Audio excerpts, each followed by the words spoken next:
Pensa Brasil, com Rodrigo Aidar.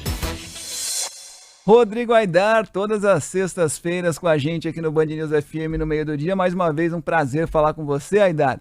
Hoje, de novo, para a gente discutir a tal PEC do Centrão, né? Eles tentam chamar de PEC do equilíbrio, mas que, de fato, de equilíbrio não tem absolutamente nada. E não é a primeira vez que a gente escuta no Congresso, na Câmara dos Deputados mais precisamente, algumas ideias referentes a modificar algo que acontece no STF, não é, Aidar? Boa tarde para você. Boa tarde, Fábio. Boa tarde, Dom Ivan. Fala, Aidar. E uma boa tarde aí aos nossos queridos e às nossas queridas ouvintes. Pois é, Fábio, você sabe que a gente conversou, né, no meio da semana sobre essa PEC, e eu acho que é legal a gente conversar de novo, porque a gente falou muito sobre como isso altera não, na verdade, transformaria em pó a tripartição, o equilíbrio entre os poderes, né, aquela coisa da harmonia e independência viraria nada que está inscrita na Constituição.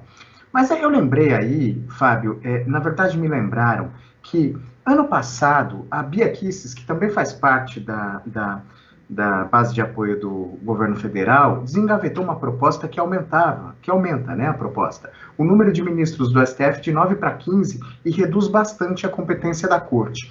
Isso no ano passado. Aí esse ano, a proposta não é dela, mas ela desengavetou e colocou na CCJ. Não foi votado ainda, está lá, tem um relator escolhido, etc., está parada. E agora essa proposta que seria apresentada pelo Domingos Sávio, que também é da base de apoio do governo, que daria ao Congresso o poder de revogar julgamentos do Supremo sempre que a decisão judicial não for unânime ou houver o que, segundo a proposta, é uma extrapolação dos limites constitucionais. Aí, Fábio, eu conversava com um advogado que faz planejamento tributário e ele falou, vocês da imprensa chamam sempre muito atenção para a pauta de costumes ou para essa pauta penal. Só que esse tipo de discussão, ela causa uma insegurança jurídica que tem reflexos econômicos negativos no Brasil que são imensuráveis. Porque pelo Supremo passam discussões de causas tributárias muito vultosas. Um levantamento feito no começo do ano pelo site J mostrava que as discussões tributárias do Supremo Tribunal Federal esse ano, só as desse ano, poderiam gerar um impacto ou pró-governo ou pró-empresários, mas somado de 9 bilhões de reais. E que ao longo de 5 anos, isso chega a quase 47 bilhões de reais. Aí você pensa num empresário, investidor, sério, estou falando de empresário sério. Tem uns empresários aí que também fazem parte da claque do governo, não é desses. Eu estou falando daquele cara que está querendo segurança jurídica para investir no país. Inclusive empresários estrangeiros, investimento internacional, capital internacional. Aí ele olha a seguinte possibilidade. Eu vou aportar dinheiro aí.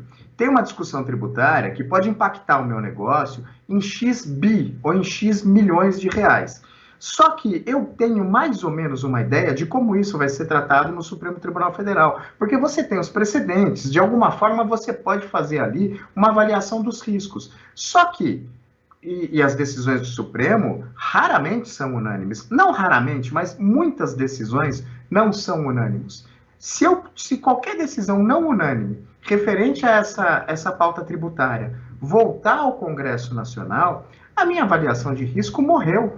Então eu não vou colocar dinheiro, eu não vou aportar capital nesse país. Então, além da pauta de costumes que a gente costuma dizer, esse tipo de ataque institucionalizado, tanto do governo como de apoiadores do governo ao Supremo Tribunal Federal, provoca reflexos econômicos negativos que são imensuráveis no Brasil. E eu acho que a gente tinha que também frisar isso quando a gente discute. O governo está jogando contra a recuperação econômica do país, a recuperação do desenvolvimento do país, quando ataca o Supremo Tribunal Federal, como ataca, e quando coloca na mesa a possibilidade dessas propostas que rompem com o acordo institucional fechado pela Constituição de 1988.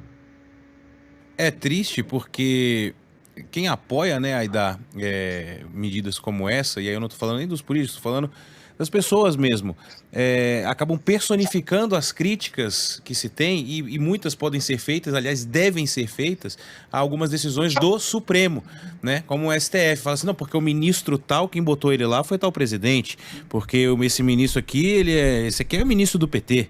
E aí e se esquecem de que é o próprio Senado que referenda as indicações, quer dizer, e aí você chama de PEC do equilíbrio algo que é assim, por uma decisão não unânime, e você imagina, a Câmara vai poder reformar uma decisão não unânime do Supremo? Existe equilíbrio nisso? E ontem eu e o Fábio, a gente estava brincando aqui, né? O que vai acontecer aí? Pega aí, não precisa ser uma pauta de costume, não. Pega a sua pauta aí da economia, essa que está agora, ICMS. Os governadores vão lá no Supremo, questionam a limitação do ICMS sobre os combustíveis em 17%. Aí o Supremo vai lá dar ganho de causa para os governadores. A decisão não é unânime.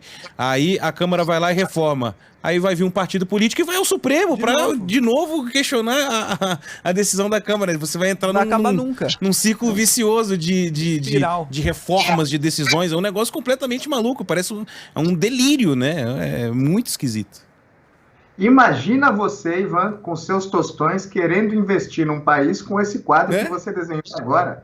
Assim, é inimaginável, você não tem segurança jurídica nenhuma, mas você levantou um ponto, Ivan, que é muito importante.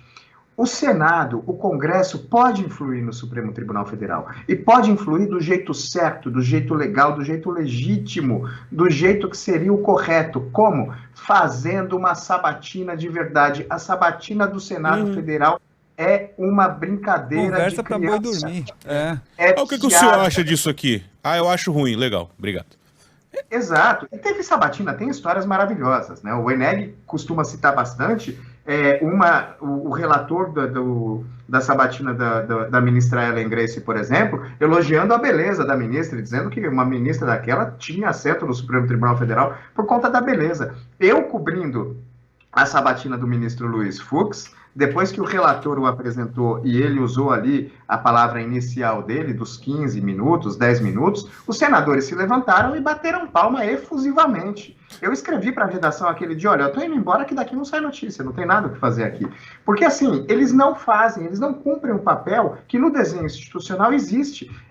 Se a gente comparar as sabatinas feitas no Brasil com as sabatinas feitas nos Estados Unidos, é uma brincadeira. E ainda tem uma coisa, uma curiosidade muito legal. Aqui, a sabatina é uma previsão constitucional. Nos Estados Unidos, que eles levam muito mais a sério do que nós, porque eles sabem que a pessoa que vai para o Supremo, eles podem moldar um Supremo mais conservador ou mais progressista, e aí, do jeito legítimo, constitucional correto, a sabatina lá não tem previsão constitucional, gente. A sabatina lá é um costume.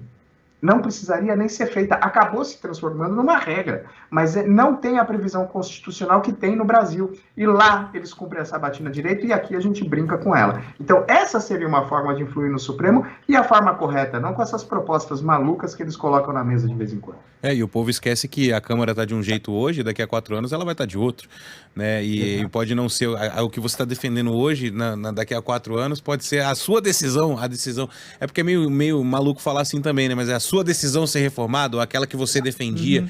E a gente tem de fato essa... Mas o seu amigo que fala vocês da imprensa, ele tem certa razão nesse sentido, né? Da gente dar esse enfoque justamente por causa desse ambiente que a gente está, né, Fábio? Na pauta dos costumes, mas, cara, são coisas que são decididas ali que muitas vezes não vão para a primeira página do jornal, mas que são extremamente importantes e movimentam milhões e milhões de reais, como questões a gente está falando estruturais. aqui. Exato. É isso. Rodrigo Aidar. Exatamente, é o velho brocado, né? Pau que dá em Chico, dá em Francisco. Amanhã... Exatamente. Rodrigo Aidar sempre com a gente aqui no meio do dia. Até semana que vem, Aidar. Queria uma um selfie abraço. com você, viu, Aidar, aqui. Depois eu vou postar lá. Maravilha, por favor. Abraço, Ivan, Fábio, um abração para os ouvintes. Valeu, obrigado.